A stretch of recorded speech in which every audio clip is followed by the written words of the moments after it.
Los Angeles. 6 years ago, director Eli Roth pulled on a costume from his film Hostel and staged an impromptu performance inside the film's maze at Universal Studios' Halloween Horror Nights. He showed up, he had the costume from the movie, and he acted in every single scene in the maze for over an hour, recalled John Murdy, creative director at Universal Studios Hollywood and executive producer of Halloween Horror Nights.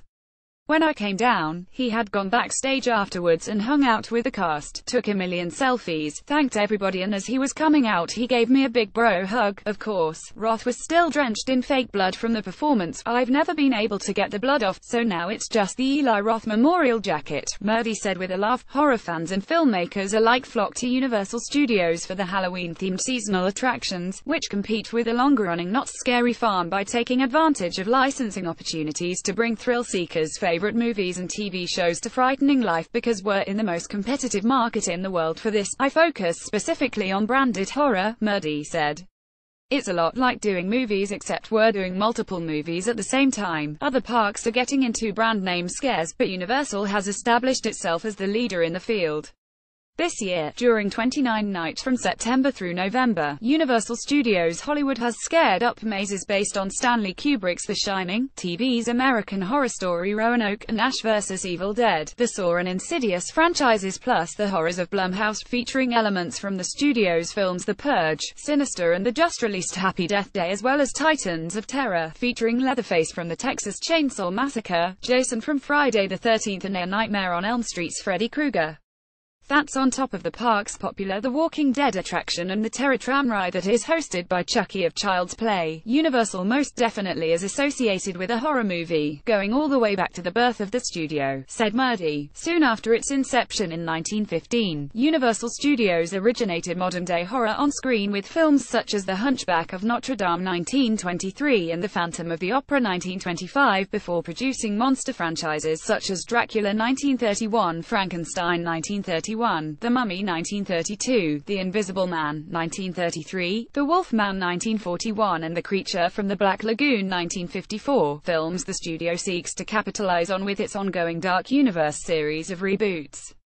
And in the 1960s, after he shot Psycho for Paramount on the Universal lot, Alfred Hitchcock set up shop at Universal. Halloween Horror Nights, which originated at Universal's Florida Park, began in Hollywood during the 1990s before being rebooted with Murdy at the helm in 2006. His vision is to evoke the studio's history by creating living horror movies in collaboration with popular filmmakers, movies and TV shows in the horror genre. That just wasn't being done anywhere, Murdy said. And that's really what put us on the map. One key was bringing in characters and environments from current movies and TV shows. I think the best example is what we're doing with Jason Blum and Blumhouse films, Murdy said, because they're on the cutting edge of modern horror. Blum, who has produced Insidious, The Purge, Paranormal Activity, Sinister and their sequels, is widely considered to be the fresh face of horror, thanks to his ability to produce low-budget films that earn high returns. I really think Stephen King deserves the title, but he'll take the runner-up face of horror, Blum joked. Before partnering on the mazes with Universal, Blum staged his own Blum House of Horrors in downtown LA's 93-year-old Variety Arts Theater, rumored to be haunted. It was a hit indie movie version of the blockbuster Universal Studios events. In 2013, the producer, 48, joined forces with Universal to stage a maze based on Insidious. I met John Murdy at the opening of Paranormal Activity 2 and since then, we've just worked more and more closely together, said Blum. Where once Murdy was tasked with creating an experience based solely on a finished film, today HE's privy to the script and plans with Blum far in advance. HE's super respectful of our ideas, but ultimately he has the final say, Blum added. Over the years, I've come to really trust him. That trust is how this year's The Horrors of Blumhouse maze came to have moments from the Purge and Sinister franchises and Happy Death Day, which premiered on October 13th, Friday the 13th. Naturally, one of the things I was really hoping to do that we'd never done before is to do a maze which encapsulates a handful of our movies as opposed to just one movie, said Blum.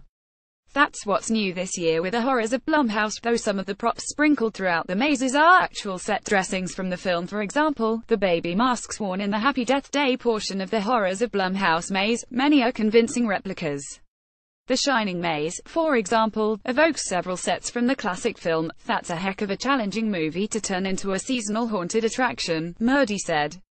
sets, everything. They look straight out of the movie. In addition to familiar props, guests should also be on the lookout for famous faces scattered among the Horror Nights crowds. LeBron James, Ariana Grande, Pharrell Williams, Leonardo DiCaprio, the Kardashians and even the cast of American Horror Story have all been known to drop by for a scare. It's fun for our cast, particularly when American Horror Story is here, because my performers are scaring the very people from the show, said Murdy.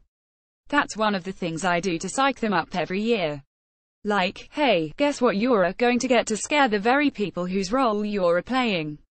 Universal's biggest corporate contender in the movie-branded scares is Warner Brothers, with the recent release of the record-breaking It and an entire theme park at its disposal. The company is making the most of this year's Halloween season with attractions at its studio lot in Burbank and at Six Flags Magic Mountain. Anyone walking past Hollywood and Vine in August may have noticed a 5,000-square-foot, two-story recreation of its terrifying Neibolt Street house, the home to Pennywise the Clown.